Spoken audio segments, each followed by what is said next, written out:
জয় গোপাল, জয় শ্রীকৃষ্ণ। সামনে অন্নদা একাদশী পড়েছে। এই একাদশী 28শে অগস্ট না 29শে অগস্ট, এবং এই একাদশীর দিনক্ষণ, তিথি বা নক্ষত্রই বা কী, এবং এই একাদশী গুরুত্ব কী, এছাড়াও এই একাদশী করলে কি মাহাত্ম্য ফল লাভ করা যায়, তা আপনাদের সামনে এই ভিডিওটির মাধ্যমে আমি আলোচনা করব। তাই ভিডিওটি সম্পূর্ণ দেখার চেষ্টা করবেন। তো চলুন শুরু করা যাক। প্রতি বছর ভাদ্রপদ মাসের কৃষ্ণপক্ষের একাদশী তিথিতে অন্নদা একাদশী উপবাস পালন করা হয়। হিন্দু ধর্মে অন্নদা একাদশীর উপবাসকে অত্যন্ত গুরুত্ব দেওয়া হয়। অন্নদা একাদশী ভগবান বিষ্ণুকে উৎসর্গ করা হয়। এই দিনে ভগবান বিষ্ণুর পুজো করা হয় এবং উপবাস করা হয়। এই দিনে ভগবান বিষ্ণুর সঙ্গে দেবী লক্ষ্মীর পুজো করাও খুব শুভ বলে মনে করা হয়। ধর্মীয় বিশ্বাস অনুসারে এই দিনে উপবাস ও উপাসনা করলে সমস্ত পাপ মোচন হয় এবং মোক্ষ লাভ হয়। এই দিনে উপবাস করলে সমৃদ্ধিও আসে এবং জীবনে সুখও আসে। আসুন জেনে নিই অন্নদা একাদশীর উপবাসের সঠিক তারিখ, পুজোর শুভ সময় ও এর গুরুত্ব। ভাদ্রপদ মাসের কৃষ্ণপক্ষের একাদশী তিথি শুরু হয় 29শে অগস্ট বৃহস্পতিবার গভীর রাত 1:19। ভাদ্রপদ মাসের কৃষ্ণপক্ষের একাদশী তিথি শেষ হয় 30শে অগস্ট শুক্রবার গভীর রাত 1:37। উদয় তিথি অনুসারে অন্নদা একাদশী 29শে অগস্ট 2024 তারিখে পালিত হবে। অন্নদা একাদশীর উপবাসে দুটি শুভযোগ তৈরি হচ্ছে। 29শে অগস্ট অন্নদা একাদশীর দিনে দুটি শুভযোগ তৈরি হচ্ছে। প্রথম শুভযোগ বা সিদ্ধিযোগ হল সকাল থেকে সন্ধ্যা 6:18 পর্যন্ত। এইদিকে দ্বিতীয় যোগ সর্বার্থ সিদ্ধিযোগ 30শে অগস্ট বিকেল 4:39 থেকে পরের দিন 5:58 পর্যন্ত। এই দুই যোগই উপাসনার জন্য উত্তম। এই সময়ের মধ্যে আপনি যে কাজ করবেন তা সফল হতে পারে। উপবাসের দিন আদ্রা নক্ষত্র সকাল থেকে বিকেল 4:39 পর্যন্ত থাকবে। হিন্দু ক্যালেন্ডার অনুসারে অন্নদা একাদশী ব্রতের পারণকাল 30শে অগস্ট শুক্রবার সকাল 7:49 থেকে 8:31 পর্যন্ত। সুতরাং পারণ পালনের মোট সময়কাল 42 মিনিট। হিন্দু ধর্মে অন্নদা একাদশীর গুরুত্ব অপরিসীম।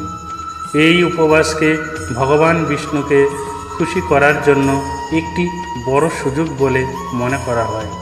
এই দিন ভগবান বিষ্ণুর আরাধনা ও উপবাস করলে সাধক সকল প্রকার পাপ থেকে মুক্ত হয়ে মোক্ষ লাভ করে। এটা বিশ্বাস করা হয় যে এই উপবাস পালন করলে অশ্বমেধ যজ্ঞের মতো শুভ ফল লাভ করা যায়। এই উপবাস শুধুমাত্র সমৃদ্ধি এবং বস্তুগত মঙ্গলই আনে না, বরং আধ্যাত্মিক উন্নতিতেও অবদান রাখে। এখন আমরা অন্নদা একাদশীর একাদশী মাহাত্ম্য কথা শ্রবণ করব। এই ভাদ্রবতী কৃষ্ণপক্ষিয়া অন্নদা একাদশীর মাহাত্ম্য ব্রহ্মবৈবর্ত পুরাণে বর্ণনা করা হয়েছে। মহারাজ যুধিষ্ঠির বললেন, হে কৃষ্ণ, ভাদ্র মাসের কৃষ্ণপক্ষের একাদশীর নাম কি, তা শুনতে আমি অত্যন্ত আগ্রহী। শ্রীকৃষ্ণ বললেন, হে রাজন, আমি সবিস্তারে এই একাদশীর কথা বর্ণনা করছি, আপনি একাগ্র চিত্তে শ্রবণ করুন। ভাদ্র মাসের কৃষ্ণপক্ষিয়া একাদশীকে বলা হয় অন্নদা।